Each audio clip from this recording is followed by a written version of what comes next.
اور کچھ تو یہاں تک کہہ دیتے کہ ایسی لڑکی کو گھر میں بٹھانا نقصان ہے۔ ابا کے کندھے جھکنے لگے اور ان کی آنکھوں میں فکر اور غصے کی آگ دونوں جلنے لگی۔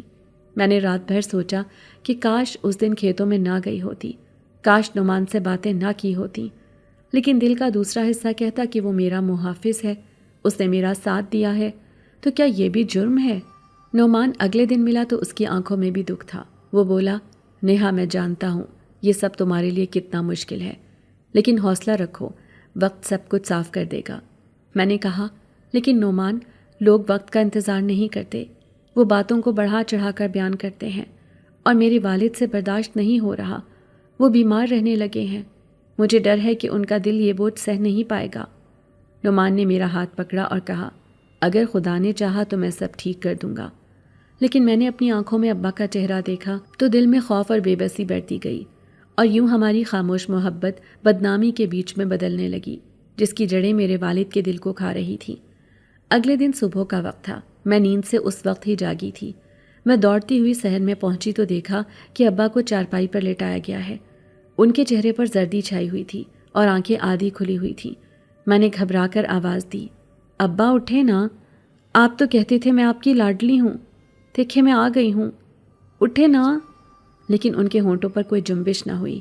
اماں چیختی ہوئی پاس آئیں اور ابا کے سینے پر ہاتھ مار کر کہنے لگیں، یہ کیا کیا آپ نے؟ ہم پر یہ ظلم کر دیا، ہمیں اکیلا چھوڑ گئے، کون سنے گا نیہا کی، میرا کون سہارا بنے گا؟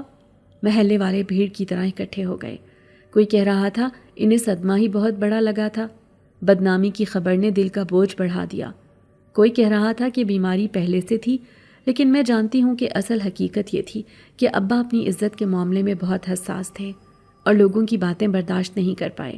مجھے یاد ہے 2 دن پہلے جب وہ بیٹھے بیٹھے گہری سوچ میں ڈوب گئے تھے تو میں نے پاس جا کر کہا تھا، ابا آپ کیوں اتنے خاموش ہیں؟ تو انہوں نے میرا سر سہلاتے ہوئے کہا تھا، بیٹی کچھ بوجھ ایسے ہوتے ہیں جو زبان سے نہیں نکلتے۔ میں نے ضد کی تھی کہ آپ مجھے سب کچھ بتا دیں، میں بڑی ہو گئی ہوں اب۔ تو انہوں نے آہ بھری اور کہا تھا، نیہا بس دعا کیا کرو، اللہ سب ٹھیک کر دے۔ لیکن کچھ ٹھیک نہ ہوا، اور آج وہ میرے سامنے خاموش پڑے تھے جیسے کبھی بولے ہی نہ تھے۔ گھر میں کوہرام مچ گیا۔ اماں دیوار سے لگ کر بار بار روتیں اور کہتیں، میں نے تو سوچا بھی نہیں تھا کہ آج یتیم ہو جاؤں گی، نیہا تمہارے ابا کے بغیر میں کیسے رہوں گی؟ میں نے ان کے آنسو صاف کرنے کی کوشش کی اور کہا، اماں آپ ہمت کریں، ہم دونوں ہیں ایک دوسرے کے لیے۔ لیکن دل ہی دل میں مجھے پتا تھا کہ یہ سب کہنا کتنا آسان ہے اور جینا کتنا مشکل۔ ابا ہی تو تھے جو صبح و شام دوڑ دھوپ کرتے تھے، میرا اور اماں کا سہارا بنتے تھے، اسکول کی فیس وقت پر ادا کرتے تھے، کبھی مجھے چھوٹی چھوٹی خوشیوں کے لیے انکار نہیں کیا کرتے تھے، عید پر میری پسند کے کپڑے لاتے تھے اور کہتے تھے کہ میری بیٹی کی خوشی میرا سکون ہے۔ آج وہ سب کچھ ختم ہو گیا، جیسے میری دنیا اجڑ گئی ہو۔ محلے کی عورتیں میرے پاس آ کر کہتیں، بیٹی صبر کرو، یہ اللہ کا فیصلہ ہے۔ لیکن کیا اللہ کا فیصلہ اتنا کٹھن ہو سکتا ہے کہ ایک پل میں سب کچھ اجڑ جائے؟ میں نے ایک خالہ سے کہا، خالہ آپ جانتی ہیں ابا کیسے تھے؟ وہ سب کے کام آتے تھے، پھر ان کے ساتھ ایسا کیوں ہوا؟ تو وہ مجھے گلے لگا کر کہنے لگیں، بیٹی اللہ اپنے بندوں کو آزماتا ہے۔ میں نے ان کے کندھے پر سر رکھ کر کہا، خالہ اگر یہ آزمائش ہے تو بہت بھاری ہے، مجھے لگتا ہے میں اسے برداشت نہیں کر سکوں گی۔ جب جنازے کا وقت آیا تو میں نے پہلی بار ابا کے چہرے کو کفن میں لپٹا دیکھا۔ میں نے چیخ کر کہا، ابا مجھے اکیلا مت چھوڑیں، میں آپ کے بغیر جی نہیں سکوں گی۔ لیکن لوگوں نے مجھے پیچھے کر دیا اور کہنے لگے، بیٹی صبر کرو، یہ سب کو برداشت کرنا پڑتا ہے۔ میں نے اماں کا ہاتھ پکڑ کر کہا، اماں دیکھیں ابا جا رہے ہیں، وہ ہمیں چھوڑ کر جا رہے ہیں۔ اماں نے روتے ہوئے کہا، نیہا میں کیا کروں، میرا دل پھٹ رہا ہے، لیکن یہ سب ہمارے اختیار میں نہیں، ہم نے اللہ کے سامنے جھکنا ہے۔ ابا کے جانے کے بعد گھر کا نقشہ ہی بدل گیا، جیسے روشنی کا چراغ گل ہو گیا ہو۔ کمرے کی دیواریں بھی سائیں سائیں کرنے لگی۔ وہ آواز جو شام کو دروازے پر آتی تھی کہ نیہا میں آ گیا ہوں، آج سننے کو نہیں ملی۔ وہ خوشبو جو ابا کے پسینے اور محنت سے بھری ہوتی تھی، اب گھر میں نہ رہی۔ اماں اکثر روتے روتے کہتی، دیکھو بیٹی، ہم پر کتنا برا وقت آ گیا ہے، لوگوں نے کہنا شروع کر دیا ہے کہ تیرے ابا کی موت صدمے سے ہوئی ہے اور یہ سب بدنامی کی وجہ سے ہوا ہے۔ میں ان کو کیسے سمجھاؤں کہ انہوں نے اپنی عزت کے لیے جان دی ہے۔ ایک دن میری سہیلی سدرا آئی اور بولی، نیہا تم بہت کمزور لگ رہی ہو، کھاؤ پیو کچھ اور حوصلہ رکھو۔ میں نے اس سے کہا، تمہیں پتہ ہے ابا کی جگہ کوئی نہیں لے سکتا، ہر وقت ان کی یاد ستاتی ہے۔ جب میں پڑھنے بیٹھتی ہوں تو ان کی آواز آتی ہے، جیسے وہ کہہ رہے ہوں کہ بیٹی دھیان لگاؤ، تمہیں بڑا کام کرنا ہے۔ لیکن اب وہ آوازیں محض یادوں کا عکس ہیں۔ میں سہیلی کے سامنے پھوٹ پھوٹ کر رو دی تو اس نے میرا ہاتھ پکڑ کر کہا، نیہا میں تمہارے ساتھ ہوں، لیکن دل جانتا ہے کہ والد کا خلا کوئی پورا نہیں کر سکتا۔ دن گزرتے گئے لیکن ہر دن مزید بھاری ہوتا گیا۔ اماں فکر مند ہو گئیں کہ گھر کا خرچ کیسے چلے گا۔ میں نے کہا، اماں میں نوکری کر لوں گی، آپ پریشان نہ ہوں۔ لیکن وہ بولی، بیٹی تم ابھی پڑھائی کر رہی ہو، یہ سب کیسے ہوگا؟ میں نے ان سے کہا، اماں ابا تو واپس نہیں آئیں گے، ہمیں خود ہی اپنی دنیا سنبھالنی ہوگی۔ میں چاہتی تھی کہ اماں کو سہارا دوں، لیکن میرے دل کے اندر ٹوٹ پھوٹ جاری تھی۔ رات کو میں اکثر جاگتی رہتی اور ابا کو یاد کرتی، کبھی ان کی ہنسی یاد آتی، کبھی وہ لمحہ جب وہ میرے لیے چھوٹے چھوٹے تحفے لاتے اور کہتے کہ بیٹی کا چہرہ خوش دیکھنا سب سے بڑی دولت ہے، اور میں سوچتی کہ کاش میں ان کو آخری لمحے میں کہہ سکتی کہ ابا آپ میری زندگی کے سب سے بڑے ہیرو ہیں۔ محلے والے آ کر طرح طرح کی باتیں کرتے، کوئی کہتا صبر کرو بیٹی، اللہ سب بہتر کرے گا، کوئی کہتا ابا کے بغیر بیٹیوں پر بڑا بوجھ آتا ہے۔ میں ان سب کو سنتی رہتی اور دل ہی دل میں کہتی، ہاں یہ سچ ہے، بوجھ تو آیا ہے، لیکن اس بوجھ کے نیچے میری کمر ٹوٹ رہی ہے۔ میں چاہتی ہوں ابا بس ایک بار آ جائیں اور مجھے کہیں کہ ڈرنا مت، میں ہوں تمہارے ساتھ۔ لیکن یہ خواہش بس خواہش ہی رہ گئی۔ اس دن جب میں نے اماں کو بیمار حالت میں روتے دیکھا تو میں نے کہا کہ اماں ہم دونوں ایک دوسرے کے لیے ہیں، آپ کو میری خاطر حوصلہ رکھنا ہوگا۔ اماں نے آہستہ سے کہا، بیٹی تمہارا ابا کہا کرتا تھا کہ میری نیہا سب سے بہادر ہے، مجھے یقین ہے تم میرا سہارا بنو گی۔ میں نے ان کے آنسو صاف کرتے ہوئے کہا، اماں میں وعدہ کرتی ہوں میں آپ کو کبھی اکیلا نہیں چھوڑوں گی، چاہے حالات جیسے بھی ہوں۔ لیکن دل میں ایک خوف بیٹھ گیا کہ زندگی کا سہارا چھن جانے کے بعد اب آگے کیا ہوگا۔ اب بھی جب رات کے سناٹے میں تنہا بیٹھی سوچتی ہوں تو دل لرز اٹھتا ہے۔ مجھے وہ لمحہ بار بار یاد آتا ہے جب ابا نے آخری سانس لی ہوگی، ان کے دل میں کتنی تکلیف ہوگی اور وہ کس حال میں اللہ کے پاس گئے ہوں گے۔ میں دعا کرتی ہوں کہ اللہ ان کو جنت میں جگہ دے اور ہمیں صبر عطا کرے۔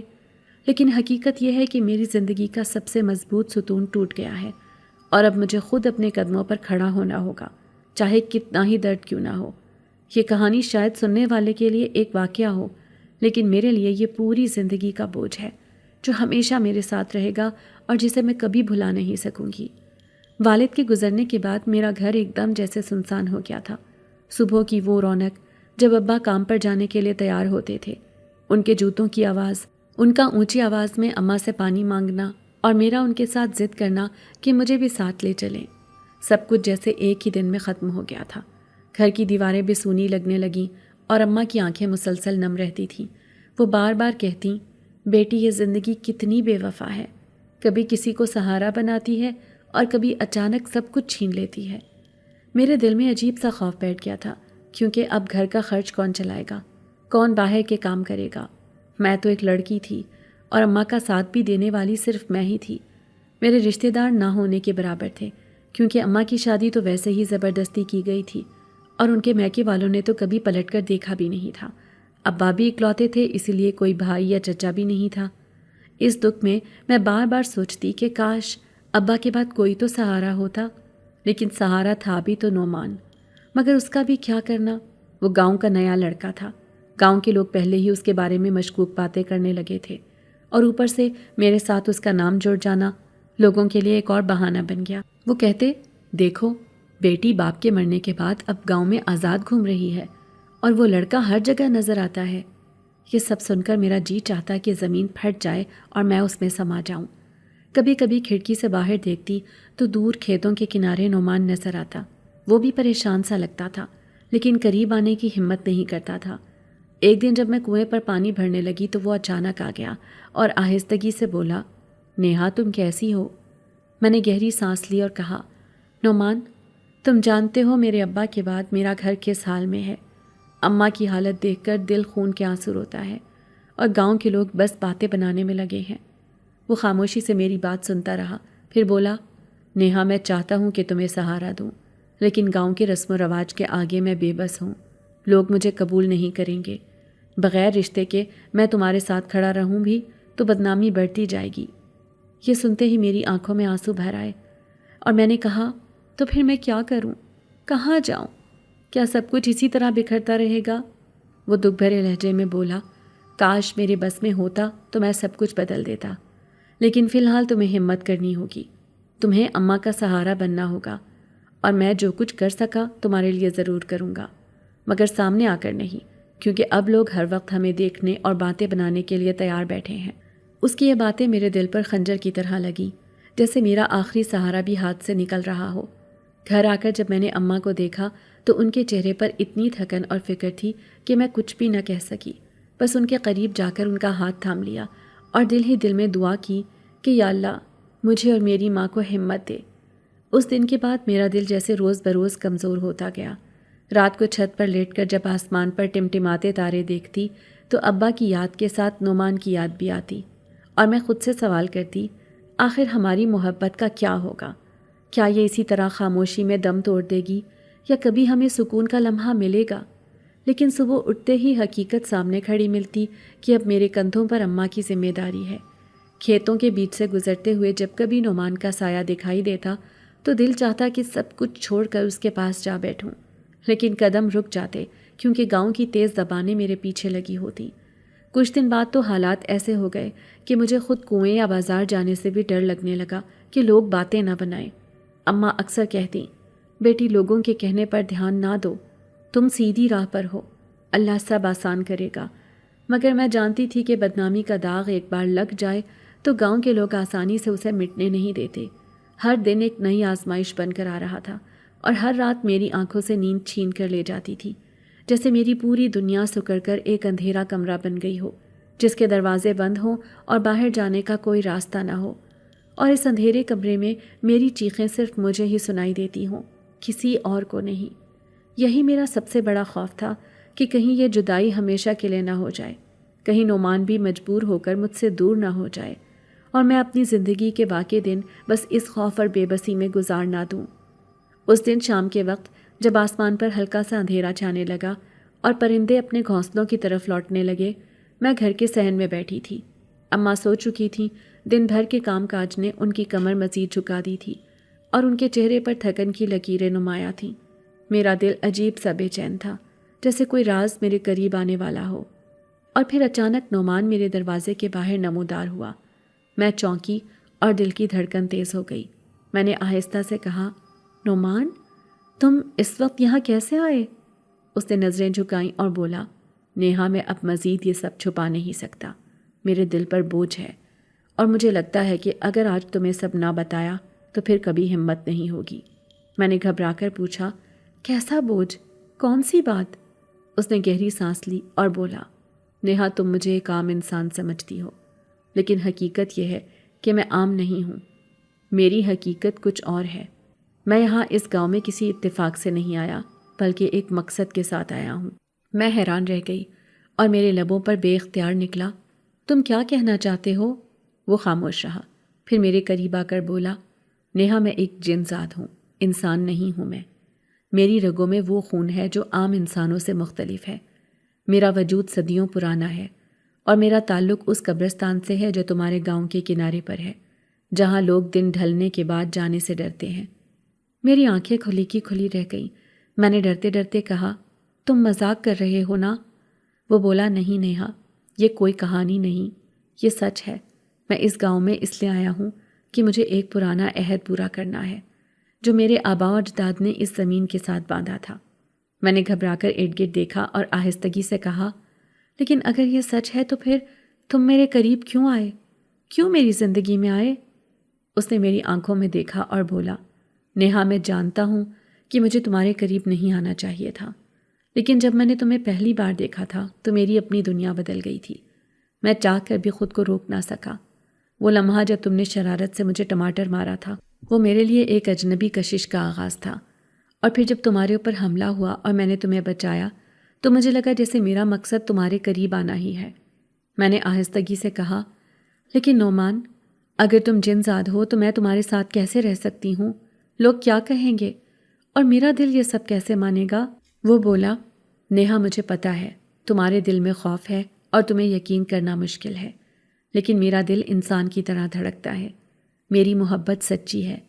تم چاہو تو مجھ سے دور ہو جاؤ، لیکن میں اپنی حقیقت چھپا کر تمہیں دھوکہ نہیں دینا چاہتا تھا۔ میں نے روتے ہوئے کہا، تمہیں پتہ ہے میرے باپ کے بعد میری دنیا پہلے ہی اجڑ گئی ہے۔ میں نے سوچا تھا تم میرا سہارا بنو گے، اور اب تم یہ کہہ رہے ہو کہ تم انسان ہی نہیں ہو۔ میرا دل جیسے سینے میں زور زور سے دھڑک رہا تھا، لیکن اسی لمحے عجیب بات یہ تھی کہ میں نے اپنے دل کو یہ کہتے ہوئے بھی سنا کہ نعمان کی حقیقت کچھ بھی ہو، اس کی محبت میں جھوٹ نہیں ہے۔ وہ مجھے دھوکہ دے سکتا تھا، لیکن اس نے سچ بتا دیا۔ اس کے لہجے میں جو سچائی تھی اس نے میرے سارے خوف دور کر دیے۔ میں نے اپنی آنکھوں کے آنسو صاف کیے اور دھیمی آواز میں کہا، نعمان تمہاری حقیقت چاہے کچھ بھی ہو، لیکن میری محبت تمہارے ساتھ ہے۔ میرا دل تمہیں چھوڑ نہیں سکتا۔ تم انسان ہو یا جن زاد، میری نظر میں تم وہی لڑکے ہو جس نے میرے لیے اپنی جان خطرے میں ڈالی تھی، جس نے مجھے تنہائی میں سہارا دیا تھا۔ وہ چونک کر میری طرف دیکھنے لگا، جیسے اسے میری باتوں پر یقین نہ آ رہا ہو۔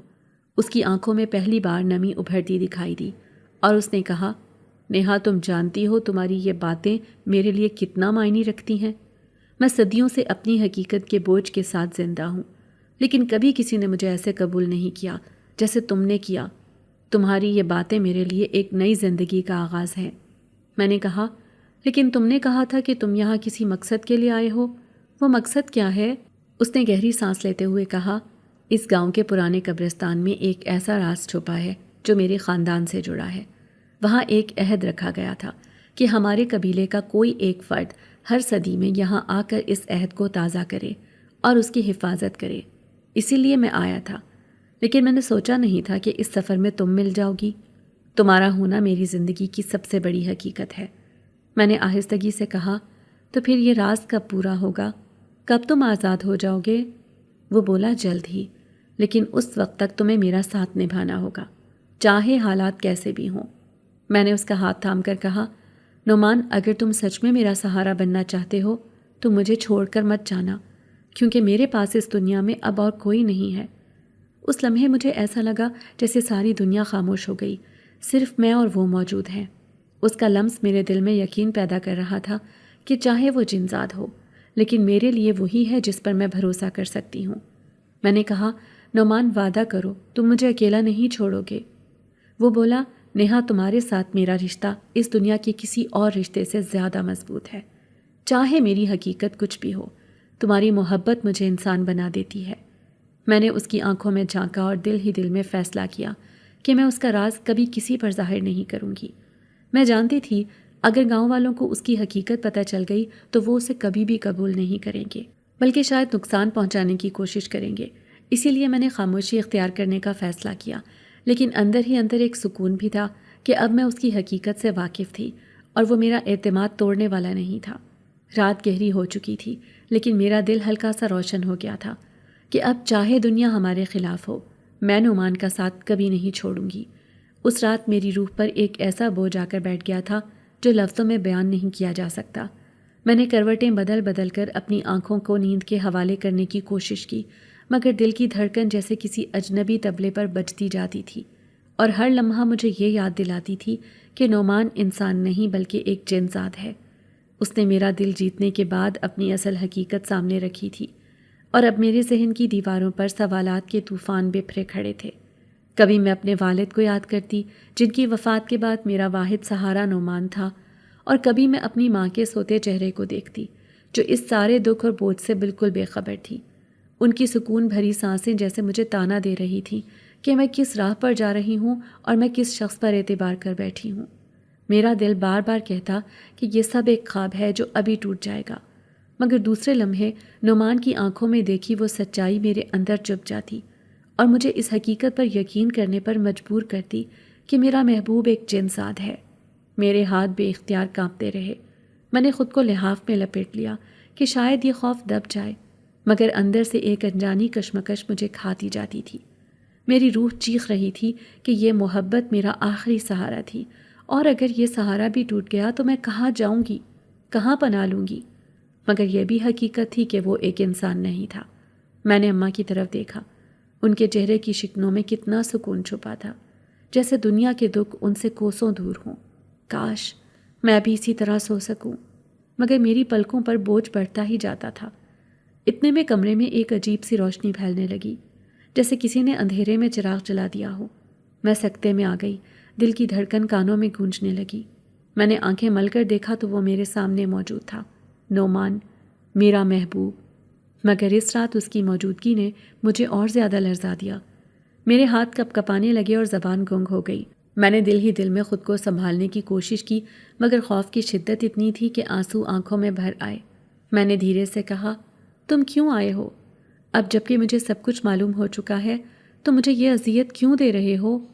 وہ آگے بڑھا اور بہت نرم مگر گہری آواز میں بولا، نیہا، میں جانتا ہوں تمہارے دل میں طوفان برپا ہے، تم ڈری ہوئی ہو، تمہیں لگتا ہے تم نے سہارا کھو دیا ہے، مگر یقین کرو میں تمہارا دکھ محسوس کرتا ہوں، میں تمہارے ہر پل کی کیفیت سے واقف ہوں، تمہارے دل کی ہر دھڑکن مجھے سنائی دیتی ہے، اور یہی وہ چیز ہے جس نے مجھے مجبور کیا کہ میں سب کچھ ختم کر دوں تاکہ تمہیں سکون ملے، تمہیں وہی زندگی ملے جو ایک عام لڑکی چاہتی ہے۔ میں نے اسے حیرت اور خوف کے ملے جلے جذبوں سے دیکھا۔ میری آواز کپ کپائی اور میں نے پوچھا، تم سب کچھ کیسے ختم کرو گے؟ اس نے میری طرف دیکھا اور کہا، میں وعدہ کرتا ہوں نیہا کہ اپنی تمام طاقتیں، اپنی ساری ماورائی قوتیں ختم کر دوں گا، صرف تمہارے لیے، تمہاری محبت کے لیے۔ میں کل ہی سب کے سامنے تم سے نکاح کروں گا تاکہ دنیا جانے کہ نعمان نے ایک انسان کے دل کو اپنا لیا ہے اور اس کے لیے خود کو بھی ایک انسان بنا ڈالا ہے۔ میری آنکھوں سے بے اختیار آنسو بہنے لگے، دل میں ایک سکون کی کرن جاگی، مگر ساتھ ہی خوف کی ایک نئی لہر بھی تھی کہ کیا واقعی ایسا ممکن ہے؟ کیا واقعی وہ اپنی اصل کو چھوڑ سکتا ہے؟ مگر اس کی آنکھوں میں وہ عزم تھا جو مجھے یقین دلا رہا تھا کہ یہ سب ممکن ہے۔ میں نے لرزتی آواز میں کہا، اگر یہ سچ ہے تو پھر کل تمہیں سب کے سامنے ثابت کرنا ہوگا۔ وہ مسکرا دیا اور بولا، تم دیکھو گی میں اپنے الفاظ پر قائم رہوں گا، کل کا سورج نکلتے ہی میں تمہیں اپنا بناؤں گا اور پھر یہ بوجھ تمہارے دل سے ہمیشہ کے لیے اتر جائے گا۔ اگلے دن سورج کی پہلی کرن کے ساتھ ہی میری زندگی میں ایک نئی روشنی آئی۔ وہ صبح کی فضا میں بھیگی ہوئی لگ رہی تھی اور میرے دل میں ایک عجیب سا سکون بیٹھ گیا تھا۔ میں اٹھ کر کمرے کی کھڑکی سے باہر دیکھ رہی تھی۔ ہوا میں خوشبو تھی اور گاؤں کے لوگ اپنے اپنے کاموں میں مصروف تھے، مگر میرے دل کی دھڑکنیں سب کچھ سنبھال رہی تھیں، کیونکہ آج کا دن ہماری زندگی کا سب سے اہم دن تھا۔ نعمان میرے ساتھ بیٹھا تھا، اس کے ہاتھ میرے ہاتھ میں تھے اور اس کی آنکھوں میں وہی عزم اور سکون تھا جو گزشتہ رات مجھے یقین دلا رہا تھا کہ وہ واقعی اپنے وعدے پر قائم ہے۔ ہم دونوں کے درمیان خاموشی تھی، مگر اس خاموشی میں محبت اور اعتماد کی گونج تھی جو الفاظ سے زیادہ گہری تھی۔ ہم نے سب کے سامنے اپنے ہاتھ ایک دوسرے کے ہاتھ میں رکھے، گاؤں کے لوگ جمع تھے اور مولوی صاحب نے ہمارے نکاح کی تقریب شروع کی۔ میں نے دل ہی دل میں سوچا کہ یہ سب حقیقت ہے، یہ خواب نہیں، اور میں واقعی نعمان کے ساتھ اپنے حصے کی زندگی جینا شروع کرنے والی ہوں۔ نکاح کے بعد وہ ہمارے ساتھ رہنے لگا، نہ صرف میرا محبوب بن کر بلکہ میری زندگی کا سہارا بھی۔ وہ میری چھاؤں بن گیا، میری ہر فکر کو اپنے کندھوں پر اٹھانے لگا، اور ہر لمحہ مجھے یہ یقین دلاتا رہا کہ اب میں کبھی اکیلی نہیں رہوں گی۔ نعمان نے والد کے کاروبار اور زمینوں کا کام بھی سنبھالنا شروع کر دیا، لیکن اس کا اصل کمال یہ تھا کہ وہ ہمیشہ میرے قریب تھا۔ ہر صبح میں اٹھتی تو وہ پہلے سے تیار، میری موجودگی کا خیال رکھتے ہوئے میرے لیے چائے تیار کرتا، بازار کی چیزیں لے کر آتا اور شام کو مجھے سکون اور پیار کا احساس دلاتا۔ میں نے پہلی بار محسوس کیا کہ محبت صرف جذبے کا نام نہیں، بلکہ زندگی کے ہر چھوٹے لمحے میں سہارا بن جانے کا نام بھی ہے۔ گاؤں والے بھی ہمارے ساتھ خوش دکھائی دے رہے تھے، اور میں دل ہی دل میں شکر ادا کرتی رہی کہ نعمان نہ صرف میرا محبوب ہے بلکہ میری دنیا کا وہ حصہ بھی ہے جو مجھے کبھی ٹوٹنے نہیں دے گا۔ اس نئے آغاز میں ہر چیز گواہ تھی کہ ہم نے اپنے دل کے فیصلے پر یقین کیا، اور ہر لمحہ محبت، اعتماد اور قربانی کی خوشبو سے مہکنا تھا۔ میں نے آنکھیں بند کر کے نعمان کے ہاتھ کو مضبوطی سے تھام لیا اور سوچا کہ اب میری زندگی میں جو بھی مشکلات آئیں ہم ایک ساتھ انہیں سہ لیں گے، کیونکہ نعمان نہ صرف میرا محبوب بلکہ میرا سب کچھ بن چکا تھا۔